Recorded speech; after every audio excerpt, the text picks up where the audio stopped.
natin ang init ng panahon and for sure mas lalapang mararamdaman natin yan pagdating ng month of April. So, shall we tan or shall we not? Let us hear from the Department of Health.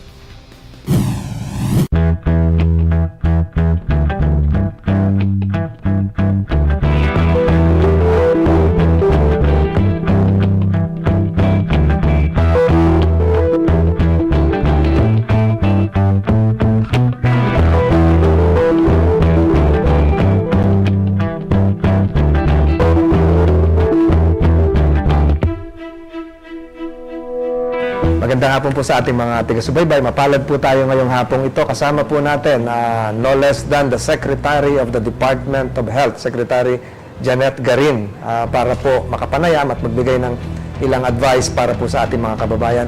Magandang hapon po, Secretary. Magandang hapon, Chairman. Maraming salamat at pinagbigyan nyo kami at maraming matututunan po yung ating mga kababayan, lalo-lalo na ngayong tag-init tungkol sa mga prevalent diseases na nangyayari sa mga kabataan.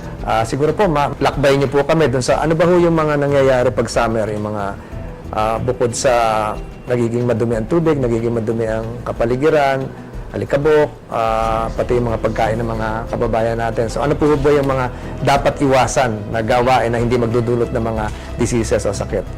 Expected nga po natitindi yung init ng panahon.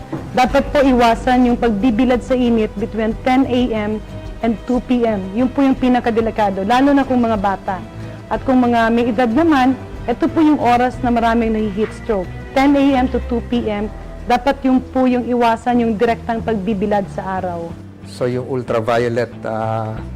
Masyado po siyang grabe mag-dehydrate, masyado ring matindi ang radiation pagka ganong oras, at masyado siyang matinding sumunog ng balat ng tao. Hindi lang fashion-friendly ang manipis at maiksing damit sa summer.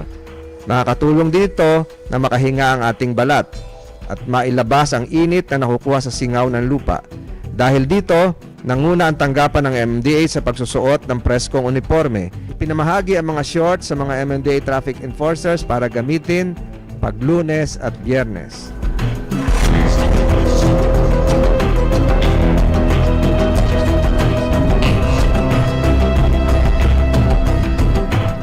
Ito pong buwan ng Marso, para pong napabukod yung Women's Health Month. Anything peculiar about women's health issues sa buwan ng Marso na wala ho yung kalalakihan?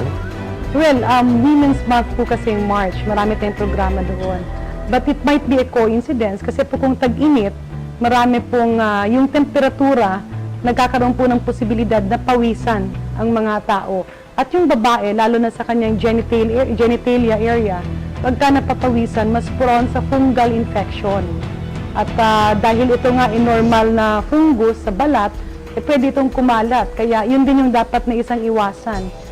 You should always keep yung private areas ng babae na dry and clean, but not too clean to be infected.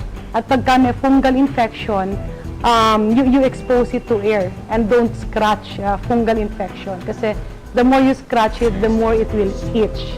Hindi lang po yun sa mga babae, minsan din po sa mga bata na marami pong lumalabas na mga fungal infection sa paa, fungal infection sa yung mga parte ng katawan na palaging napapawisan at medyo kulob, yung medyo tago. Pero ito rin yung natataon doon sa mga bata na circumcision month. Dahil po kasi summer. Tag-init, Oo, kasi kung summer, wala kang pasok Bakasyon, sa school. opo. So, pwede. Pero dun sa mga nagpapacircumcise, importante rin po iwasan yung infeksyon. Marami po kasi after circumcision, nagbibilad sa init, hindi po maganda yun. Nagsiswimming, bawal po yun. Kasi yung dumi ng tubig, papasok dun sa sugat. Ma'am, ito pong nakaraan 3 araw na, halos 1 linggo na. Ito po sa Metro Manila, halos nakakaroon tayo ng average sa 3 sunog. Dahil po sa init at marami pong minamatay na ho tayo, 5 na ngayon the last 5 days. So, yung mga burns po, yung mga sunog sa mga residente, ano pong advice nyo na first aid na pwede nilang gawin kung sakaling may mangyari pa kung ganito? Yeah, pagka meron talagang burns, may mga ointment kami actually na naka-preposition sa health center. Yung iba po kasi kung ano-anong linalagay ng mga herbal, mga dahon-dahon, wag pong gawin yon.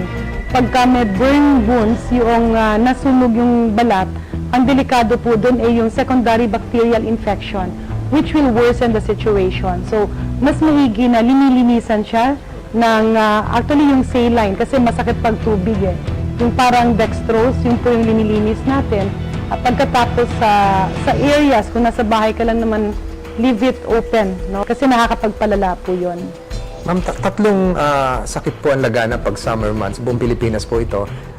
Sore eyes, chickenpox, pangatlo pa nga yung rabies, at yung diarrhea talagang nangyayari po yan. Paano po ang mga hakbangin ang ginagawa ng Department of Health para mabigyan ng kamalayan ng ating mga mamamayan na mabawasan po ito? Yung tama po yun, no? We have sore eyes, diarrhea, and chickenpox. Ayan. Well, unang-una po, yung sore eyes and chickenpox, this is caused by congestion. Kasi pag summer, maraming nagbabakasyon sa Manila, dun po, madaling mag-spread yung virus. So, ang pinaka-importante dito is proper hygiene. Yung paglinis ng katawan, pagka may maghahatching ka, may ubo, may sipon, any secretions, maghugas po talaga ng kamay para hindi mag-spread from one person to another. But what is very prominent, dahil nga panahon ng mga fiesta, ang dami pong handa.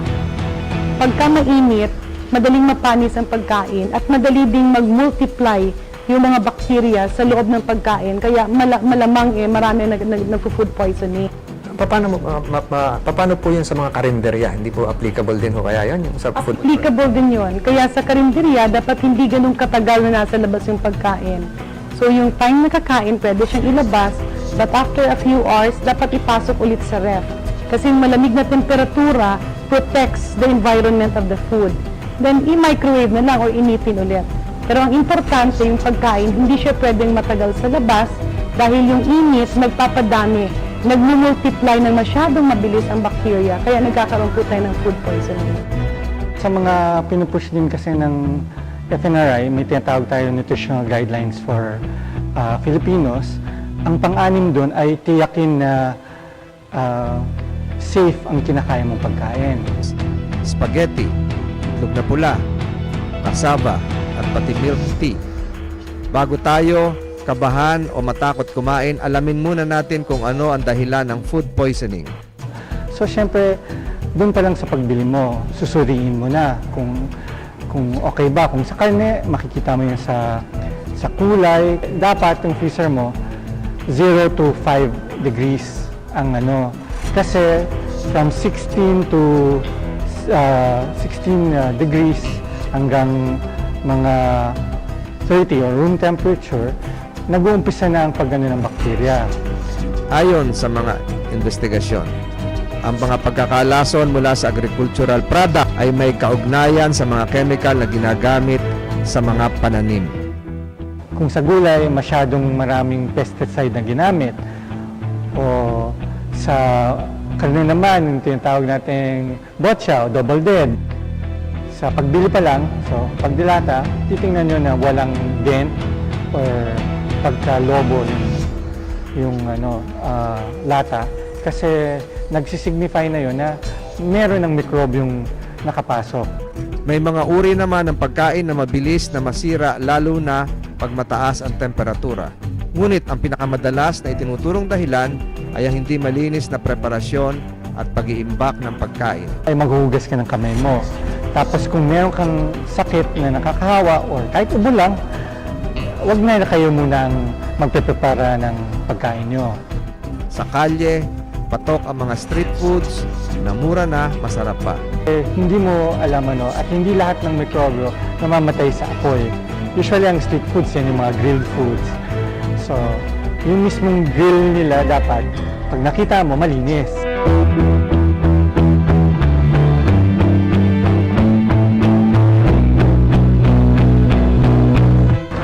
Ang mabinta po sa akin, fishball po, kikiam at saka quick at saka pinoy. Ayon sa mga tumatangkilik nito, mas masarap daw ang sauce na ibinebenta sa mga kalye. Pero, may babala ang mga eksperto sa pagkain ng mga street food. Generally po, masasabi ko na talagang ang street food po, unang-una, street food po yan. Exposed po yan sa sa elements. So, ibig sabihin na naalikabukan, kung ano na po ang mga microorganism ang pwedeng pumunta. Kung talagang tayo ay naghahangad ng mataas na antas at kalidad ng pagkain, doon po tayo pumunta sa mga nabibili na mga fast foods. At least lahat po sila ay merong mga kaukulang panuntunan para sumunod sa kalinisan at safe po ang pagkain na tinitinda nila. Na dapat kilala mo yung na safe yung pag-prepare niya kasi doon pumapasok ang possible na contamination sa pagkain. So, mas maganda kung alam mo kung saan piniprepare. So, kami, ingat lang ang aming advice.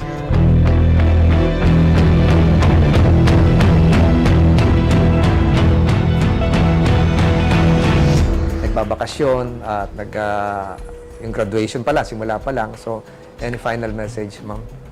Well, sa summer, marami po tayong sakit na makukuha.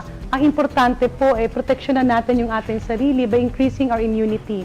At ang tatlo po natin dapat tandaan ay yung wastong pagtulog, 8 hours, at least 8 hours of sleep per day, adequate nutrition, balanced diet, at ang pinaka-importante po ay proper hygiene, paghugas ng kamay at paglinis ng katawan araw-araw. Maraming salamat po, Secretary Garin. Malaking tulong niyo po sa pagbibigay ng mensahe sa ating mga kababayan at tamang advice. Sa ating po mga nanonood, magbabalik po ang 10-4 Pinas. Mga animal venom, poison at bites ang susunod na pag-uusapan natin sa 10-4 Pinas! 10-4 Pinas.